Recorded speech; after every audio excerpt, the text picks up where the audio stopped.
Hi guys, welcome to the review pod. Super excited to be doing this episode. My name is Eric, and I'm joined with my brother John Cross. Welcome to the show. How are you? I'm good, thank Great, you.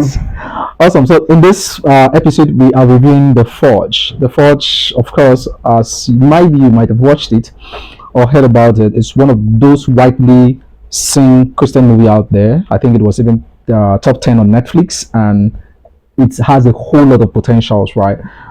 Looking at The Forge, we've seen a whole lot of insight to how being saved is not enough, but you have to move from being saved to getting into the point of being a disciple, being a witness for Jesus and what you believe in. And I think Joshua and Isaiah gave us a perfect picture of what that scenario really looked like. Yeah. Okay, a master and also that one person who is leaning on the other person to get Yeah. guidance, to get understanding, and to push forward in life. But I think there is a whole lot more to the movie than just looking at it from the surface. If you've not watched The Forge, try as much as possible to do that. So let's look at the life of Isaiah, John Cross. Yeah, Isaiah was this guy that was just, I think there's a whole lot that was going through Isaiah's mind. yeah, Being that he was just 19, he was out from high school and he needed to get guidance, but Yeah. something was really missing. There were a whole lot that was missing in the life of Isaiah. So looking at Isaiah as a character in that movie, what would you say was maybe the last lessons to be learned, and how should he have navigated, his teen life up till the time where he met Joshua? Joshua. Yeah, Isaiah is one of the character that's really caught my attention. In the movie The Forge, because though he never acted as if he needed guidance or He never did. assistance, Yeah. he never acted it because probably he never thought he needed one.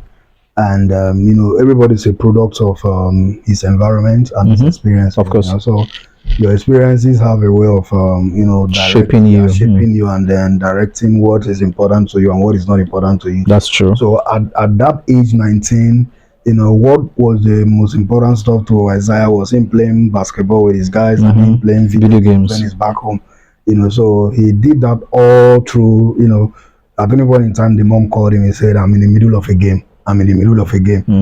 So me, I decided to translate that in my own way. Isaiah was in the middle of life, and he was played actually, right? Who was played? Was it life that was playing Life Isaiah? was playing him, but he thought he was in control. Yeah, because his mindset was mostly influenced by what he knows, and also the resentment he had for the fact that his dad wasn't around, and most of the stuff he wants, he never gets them. Yeah. The dad left a spoiled car for him, and that spoiled car was also a spoiled car that the dad, father left by. So it was a whole lot. Yeah, it was a whole lot, and there was a line he said he left it like this, and every other thing. So in other words, the father didn't just leave a messed up car for him, but a messed up life. You understand? So that's the he lived a total mess for him that he was just struggling to deal with. So one of the way he got solace was being with his friends and also playing video games. And that's one tricky thing about life. If you don't become intentional about the situation you find yourself, there are distractions that will come that will keep you away from tackling your problems. and you find solace in those Yeah, things. you find solace in And I those think so many times we even find solace in addiction. Of course. People have He was gone addicted into- to video games, and he played it, and he was so committed to it. At any point in time, he was there. He doesn't even have time to listen to his mom. It's either he's in the field playing game or he's at home playing video games. And that's why I say life was playing him, but he thought he was in control, because at any point in time you are playing game, you are actually in control. That's true. But the life he was living at that point in time, he wasn't in control. Yeah, the situation was actually in control of him, and he needed someone that would redefine him and bring him into a new light. And as a matter of fact, he never sought for that person, but God sought him out and placed him in an environment where the person that could help him Was available. was available. Okay, so I think maybe that didn't really happen through just a kind of coincidence. Yeah. Something should have happened. And Yeah. looking at the mom's life, the Isaiah's mom, I think she had a big role playing out Of course. in Isaiah's upbringing, the Yeah. way everything now turned out, and all of Yeah. that. So let's look at the mom's life. I think the mom was really intentional. Yeah, she right, was really about intentional. bringing Isaiah to the Knowledge Lord. she has a knowledge gap. Yeah, she has a knowledge gap. She was very intentional about getting the best out of Isaiah, but there was a whole lot of knowledge gap that wasn't available. Yeah, and those knowledge gap were a product of her experiences as well. You know, so it was at 19 that the story started, as far as Isaiah was concerned, right? So what happened from age 0 to age 18 or to age 19, where the story began? You know, so from the look of things, it looks like Isaiah and the mom had, you know, let me say the mom had a very tough marriage. You know, so let's say from the age 0 to age 18, you know, or 18.5, she was battling with, you know, the whole lot as far as the marriage is concerned.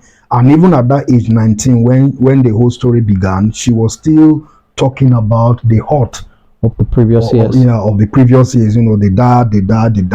And she's always referencing any little action that Isaiah did, take and all of that back to the dad, to tell you that there were a whole lot of stored up and resentment. That is why I always say, if you find yourself in a tough situation, you know, it is not always great for you to allow that tough moments to overwhelm you, because if you allow that to overwhelm you, you will be robbed of the lessons. You'll be robbed of the knowledge you are supposed to get from that experience. You know, so most people get overwhelmed with whatever condition they find themselves. Is it tough marriages? Is it tough relationships? Is it poverty? Is it difficulties in your academics? Is it difficulties in your place of work? If you find yourself in a place where, let's say, your boss is so tough, you know, you have a tough boss in your place of work, what are the lessons that can be learned in that situation? So most of the time we are human beings, right? So we move away from the things that cause us pain. That's true. And we move closer to the things that gives us pleasure, right? So most of the time when you are in a tough situation, you try as much as you can to pull away from it. So the knowledge, the body of knowledge that you are supposed to trap from that experience, because you are pulling away from it, you end up not getting it. And those were the things that made it so difficult for Cynthia to bring out the very best in Isaiah. So it all ended up in she complaining. But even though she complained, she was still praying. Yeah, that's true. Yeah, that's one unique thing about the powerful key. Yeah, very powerful key. She complains, you know, she feels bad that the guy is not living up to expectation, but she kept praying. Because she didn't want Isaiah to play that like the dad. She was raising another man that was supposed to be God-fearing, right? Supposed to be, because she's a God-fearing woman. Of course, that's she wanted more to Isaiah than just Isaiah living his life and, you know, to not getting married to another woman that might end up being like her through the experience of if Isaiah hadn't encountered Joshua, there is a 95% possibility of him living out the exact pattern of his of his dad, because most of the time, when you complain, I normally say this a lot. If you study your family pattern carefully, and you don't make conscious effort to learn the lessons, be it a negative and a positive lesson in your family pattern. You know, so because the activities that goes on in your family pattern, most of them are stored up in your subconscious mind. That's true. You know, so consciously you play them out. You understand? Without knowing, because subconsciously they're already documented, they're already coded. You know, so you are saying my dad is a wicked man, my dad wasn't there for me, but though your own time you might not necessarily act as if you are not there for your kids. That's true. But something somehow would end up, you know, making you to play out that version of your dad in your own contemporary way. You understand? You know, in a way that is unique to your own generation. You understand? But the kids will be the one to pick it. That's true, because if you look at the life of Isaiah again, you see he was trying as much as possible. I think the mom did a great job by prayers. Absolutely. Yeah, a very fantastic job there. And Isaiah, on the other hand, was as much bitter as he could be, which was fine. Of course, every child should be angry. You left us without even saying hello. I've written to you countless of time. I've said this to you and you weren't coming back. So there's a whole lot of that was locked up. But just being angry about the situation doesn't make it go away, Yeah. right? You have to be intentional about it. Yeah. You have to change from it. So, for anyone watching this movie, we live in a generation that we have been classified as Gen Z, but come on, it goes beyond just you being bitter about because Yeah. these days what we fight so much is our mental health, Yeah. my mental health, right, and all of that. But it goes just Awaken beyond, your inner yeah, child. of course, yeah. So it goes beyond just understanding that. It goes beyond just seeing what was happening. It goes just beyond just being angry about it. But what do you now do about it? I think it's where Isaiah was lacking behind. So Yeah. he didn't know what to do with what he was facing at the moment. Yeah. He just knew that he was angry with the dad. And As a matter of fact, but I think he needed a better life for himself. of course, But he of didn't know course. how. He didn't know because- how, and it is in the how that you actually experience it. That's true. Yeah. That's true. And see, I justify the anger of anybody, especially if you are a child, you are angry at your parent. Yeah. Your anger is justified because in the first place, you never told Beg them them you to be want to you be never born. told them you wanted to be here. You know, I was telling a friend of mine that was it this week or so. You know, on a number, if I'm not here, I'll be in the mind of God. Of course. Because Bible say at the very beginning of the world, we are all in the mind of God, right? So two young people said, okay, they want to have child, and then they come together, and was the God power released of me that. from His mind. So I wasn't ready for this ordeal, but you brought me here. So Yeah. if you bring me into this space, before you bring me into this space, you have a body of knowledge, or possibly be able to give me direction on where you want me to go, because now you come, you say, man, come now. You understand? Yeah. So yeah, most of the time when kids are complaining, I justify their anger, but at the end of the day, the person that have the superior definition of anybody is God. That is why, if even Bible said, if my mom or dad forsake me, the Lord will not forsake me. Yeah. You understand? So when you find yourself in a situation whereby your earthly parents are not living up to standard, and as a matter of fact, most of the time, young people don't even know if they are living up to standard, because what body of knowledge have you been able to? What do you interact measure with? it with? What do you measure it with? For you to say, okay, my parents are not living up to Of standard. course, that's true. So for you to be able to say, okay, this person is not living up to standard, there should be a superior knowledge That you know. you know that you are now using it to measure, to say, okay, this is the standard and this is not the standard. Yeah, I agree more about that, because if you I think when Isaiah went to meet the dad, when he started working at More Fitness, he was supposed to meet the dad, right? He didn't really know that he was meeting the dad, but the dad was that person that was supposed to come and pick a shipment. And when he got to see the dad, he was very angry. Of course. Remember at Joshua's office, they were not talking about it, and Joshua was like, hey, you have to learn how to trust God, then entrust your earthly father to God, who is your heavenly father, because the only person that can really love us the way we really want to be loved is God. Of course, right? of Yeah. course. So no matter how, our earthly parents might love us so much that they don't want any harm to come to us, right? They don't really want anything to really happen to us. They really want to love us. And I will say that Isaiah's father felt remorseful. Yeah. He didn't just know how to go back. Of course. Because he thought that I was really far I from was too far. my family. Nobody is so hardened not to feel that's really stuff. If that person is really your dad, they'll always feel that thing at one point at the time. But most times, because of there's anger, there's resentment, there's that point of not forgiving themselves first. There's always that holding they back. can't forgive themselves. There's no way they will be able to. There's always that holding back. So I think the best way to always channel our anger is to trust our earthly parents to our heavenly Father who love us so much, who love both our earthly parents and ourselves better than just venting on our anger, and sometimes it doesn't lead us anywhere. Of course, it doesn't really take us anywhere, because as a matter of fact, until Isaiah met Joshua, nothing was really working out for him. Of course, right? Nothing was really working out for him. So let's go back. Let's look at More Fitness. Wow, that was a marketplace discipleship. Of course, because I could tell that everything that happened at More Fitness was like, it was intentional. They planned it. So looking at discipleship from the church setting and also looking at it at the marketplace setting, what do you think in these two scenarios? Because we've done discipleship in church, a whole lot, but I don't know, but I don't think there have been a very rich foundational truths when it comes to the disciple. I'm not talking about salvation now. Yeah. Just being saved and you're still in church. Yeah. It's okay. Of course, we've lived that life. We were saved and we're just in church.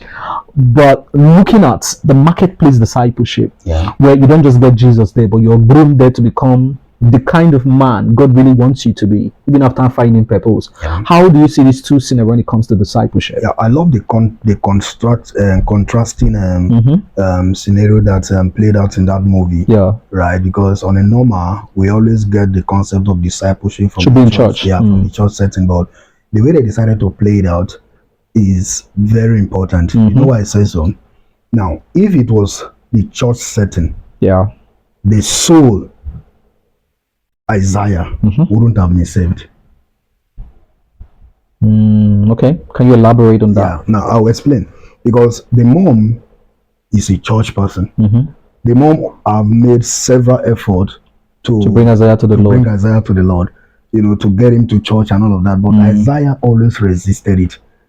You get the point? Yeah, he said, I don't need to go to church. God already knows me, so why do I need to go to a church? That's true. To see me? So he can see me anywhere, I find myself. So right here. So now God have to route it in another way around. And that was taking it from the marketplace to the church.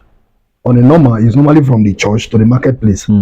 But the discipleship of Isaiah started from the marketplace back to the church. Back to the church. So the mom told him about, let's go for Bible study, let's do this. It doesn't make any sense. But when he now there was a meeting he had with Joshua. The other men. With Joshua in particular. During those his week of probation. Of course. In the company. And then Joshua now started talking about discipleship and started talking about the Bible. And there was this look in Isaiah's face that made me say, that one was more like a subtle communication. Is this not the same thing mommy have been trying to tell me? You understand? But now the reason why he stayed was because this is somebody he respects. Now most of the time the reason why children don't listen to their parents, it's not because they don't fear their parent, because they don't respect their parent. And I think if I want to add there, I think he needed the job. He needed a job, so he had to respect him as his boss. And that respect that he had for his boss, and then his boss is someone that is a believer, it became easy to be wrapped in. Now, Joshua has a huge gap. The gap of parenting for the fact that his dad wasn't always around. So there are things that the boy child need to learn Isaiah, that he hasn't learned. So he need a father figure. Not just a father that he fears, but a father that he respects. You understand? Now, the man that is about to give him job, the first encounter on a normal is an encounter that if it's in a church setting, Joshua would have been rejected. Isaiah, rather. Isaiah. He would have been rejected. Because let's say it's one regular person that have not been dealt with God very well, that had that first encounter with Isaiah, he would have just kicked him out of that place. That's true. Yeah, he came into that, like, look at the first man he met at the coffee shop.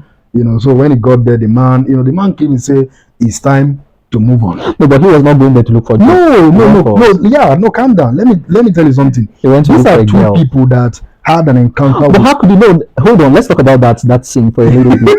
How could he even do that? No, he actually went for a job. He went for a job, but he got distracted. He said he got distracted. These are the I think many times it happens. Yeah, it happens. So now that man is also a good man.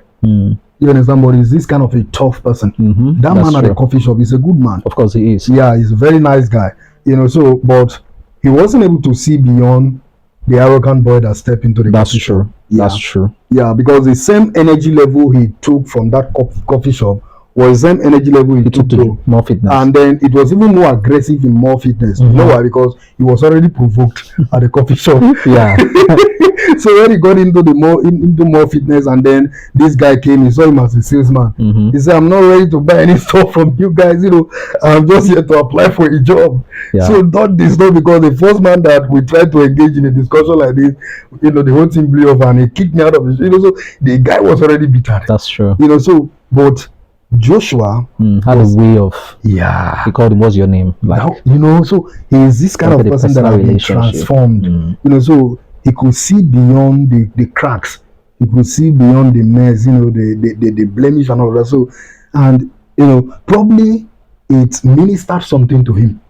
And that is a place of mentorship, because one of the best gifts that you could have as a young person is that your mentor discover you. That's true. Not you looking for a mentor. Joshua wasn't looking, Isaiah wasn't looking for Joshua. No. He wasn't looking for a mentor. He was just looking for a job. Yeah. And God brought mentorship to him. And that was why it was so transforming.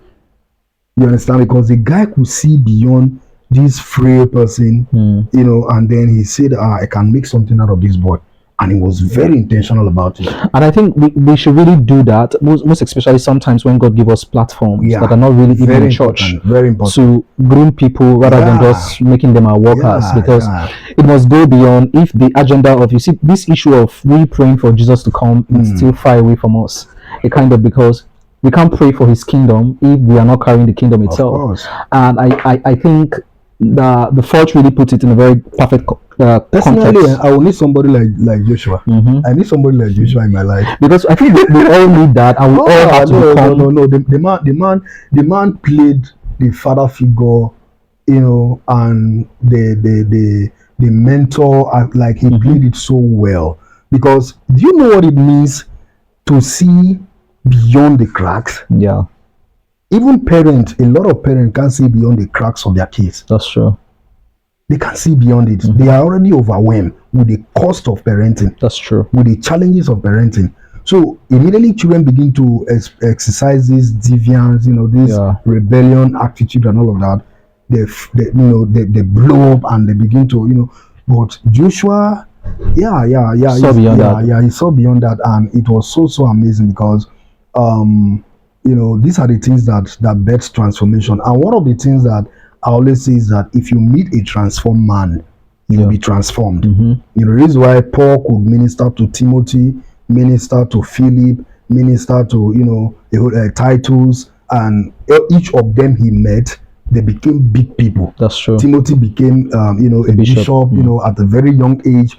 Titus was leading his own province and all of that. So it's because Paul was a transformed man. So Joshua played that part, perfectly. And I was so impressed in the way he was able to, call this guy out. And let me tell you how he was able to break Isaiah. Now, when you see somebody acting unusual, one of the way to crack that person down is by question. You understand?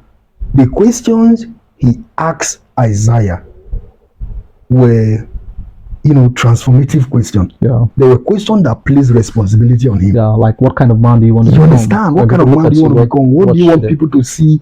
When they, what do you want people to say when they see you coming? When they see you coming.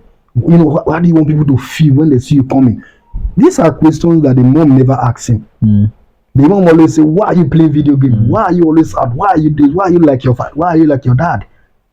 You understand? So the questions Joshua asked him proved to Isaiah that this is someone that is interested in me. And of course, the mom was just trying to be mom, I think. Normal. Yeah, you don't expect anything bigger than more than that, because you can't really give what you don't have. Of course. So the question he asked Isaiah were transformative questions, and this happened every now and then. If you look at somebody, if you see someone that is interested in you, the first thing that kickstarts that discussion that lead into a relationship is question. Please, what's your name? My name is this. Where do you see yourself in the next 5 years? So these are questions that brings probing questions. They are probing questions, and then they put you in a situation whereby you start taking responsibility for your life. That's true. And that was what Isaiah needed. Because the mom already started talking about that. Take responsibility. You need to start paying rent. But you can't just start paying rent. You can't just start paying bills without really taking responsibility for yourself. Because it has to be. You have to be transformed. Before you could ever, all of those things the mom wanted Isaiah to do were the outcomes. But Isaiah needed an output that he needed to give himself. Okay, like stand up in the morning, lay my bed, do my laundry, do all of that. First of all, being responsible for myself. Yeah. Before, of course, trying as much as possible to clean up the house, doing all of those stuff and all of that. And I think that's one thing he got at More Fitness, because Yeah. More Fitness gave him the fitness of platform. life. Yeah, the fitness of life. I think so. Yeah, he gave him the platform to really land on. And Yeah. Joshua was really, I think, one thing we could really see at More Fitness was the staff. I think they were all discipled. Yeah, kind of. they were Yeah, all because literally. Joshua was really intentional about all the staff. You could see how they relate. They had this kind of communal setting where Yeah. they understood that, hey, what we are doing here is not just a business, it's not kingdom. It's kingdom. And I think everybody should look at it that way. They were successful. The More Fitness was a really successful company as long as that film, that The Forge, plays out. Yeah. It's a successful company and one of the best, or one of the biggest. So you could still do Jesus and still do well Of course. in a very perfect way. Of course. If we could just submit to the leading of the Holy Spirit, Yeah. because sometimes we forget that place Mm. and we just want to do it our way. Because this one will be church. yeah, no matter what we do, just look at the prayer of Isaiah's mom. Mm. How much she wanted Isaiah to really become a perfect man and all of that. Yeah. She didn't just say that by talking. Yeah. She also backed it up with prayers. Of course. Right? Even when she was weary, even when she was tired, she had to call the community, Mm. right? And all of that to foster that help of, helping Isaiah become the man she wanted Isaiah to become. Yeah. And I think there was so much joy in her heart. For the first time, her son is taking her to Yeah, dinner. of That course. kind of a thing and all of that. So I think there was a whole lot looking at a whole lot of that. But let's look at Isaiah and his distractions right now. Yeah. I wouldn't say the friends were a distraction, but it kind of, when Isaiah got so busy, his friends were not really there at the moment. What would you say? Most times, sometimes we don't have bad friends. Mm. It's just because them two haven't found themselves Yeah. yet to really give us the kind of life we need. Because I wouldn't say those friends were bad. They were just They're just normal friends. they were just normal friends with Isaiah. Of course, if Isaiah is not transformed, why will we get the transformed friends Of and all of course. that? So looking at that scenario, how do we distract ourselves, even in the midst of our biggest distraction? Because it takes for you to really distract yourself in the midst of your biggest distraction. Yeah. So your biggest distraction could be friends, it could be games, it could be whatever you can think of. But distracting yourself out of your distraction gives you a whole new idea in a whole new world. So Yeah. let's say, putting yourself in that perspective, how do you think Isaiah came out of it? And if it were you, how would you have distracted yourself out of your biggest distraction? No, the thing is that everybody move away from what gives them pain Okay, and move towards what gives them pleasure. that's true. You understand? This is a very profound principle of life. So the reason why during that early phase of Isaiah's life he was with those guys, it was because he found pleasure being with them, not just because they are they are friends, Yeah, but they have a common ground. They love games, of course. and so they meet in the same environment and all of that. Now that's why, if you look at it, some of the guys you call your best friends when you're in primary school, they are no longer your best friend. Of course. Some of the guys you move ahead. call your best friends while in university or in secondary school are no longer your best friends, in quote. Yeah, But that doesn't mean they are bad guys. that's true. But as people grow, one of the proof that you are growing is that there is a shift in your worldview. You understand? And because of those shifts in worldview, it also determines who you are gravitating towards That's true. at that particular phase of your life. Mm-hmm. So the reason why Isaiah was always in the confinement of those guys was because all of them have a common ground. That's true. They have the same worldview. They have the same perspective of life and all of that, right? But when he got into More Fitness and then he began to see life in a different angle, he found pleasure in that environment. That's true. And he stayed more there. And at this point in time, it's not just all about playing games, but he saw himself growing. He could see that in the next five years, I'm going to become a better person. And if you could compare the journey from now to the next 5 years and the journey he had For the past 18 years. For the past 18 years, There was a huge there gap. was a huge gap. That's true. So at this point in time, he's not just growing, but he's changing. And productive. Yeah, he's becoming more productive.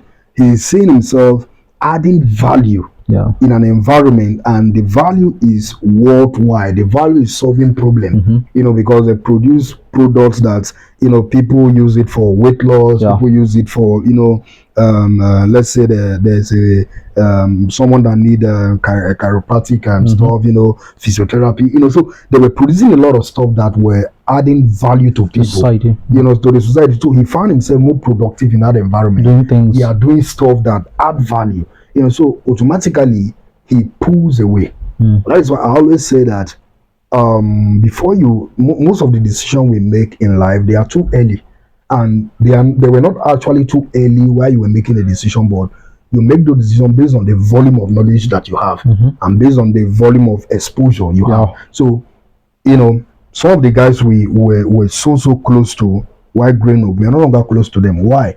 Now they are also growing in their own space. They are also becoming bigger people in their own space, and you also so there is this differences that always come as far as growth is concerned. So growth is what determines the direction that everybody goes in life.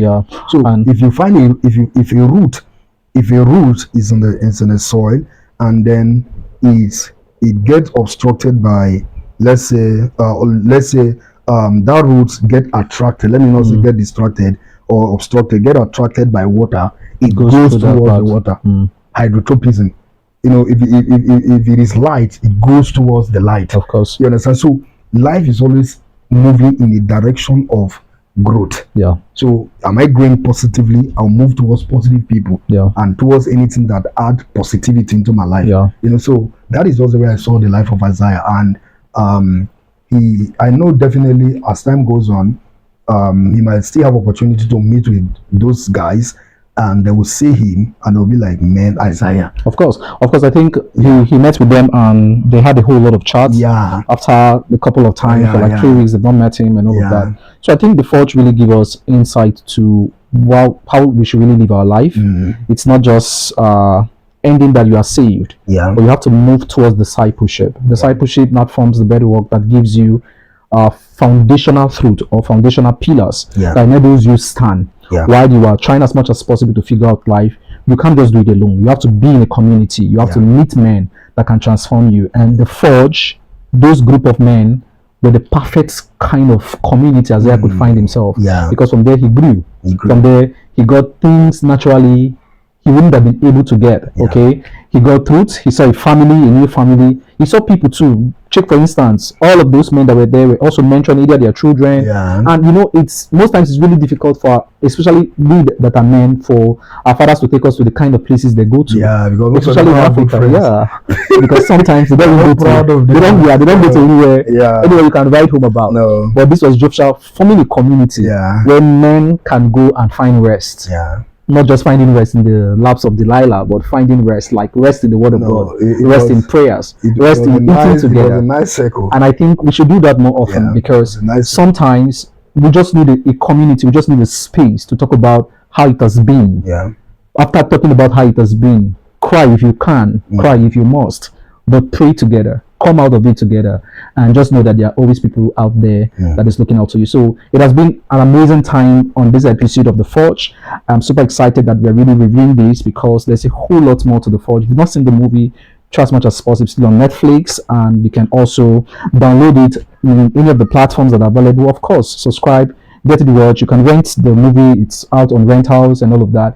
Just make sure that you are going positively and productively. You might be like Isaiah, I might be like Isaiah at the moment, but we all have a leap to take in our life, and that leap falls on growth. Thank you so very much, John Cross, for joining us on this episode. Thank you. And do have a wonderful time. You too. Bye, guys. See you on the next episode.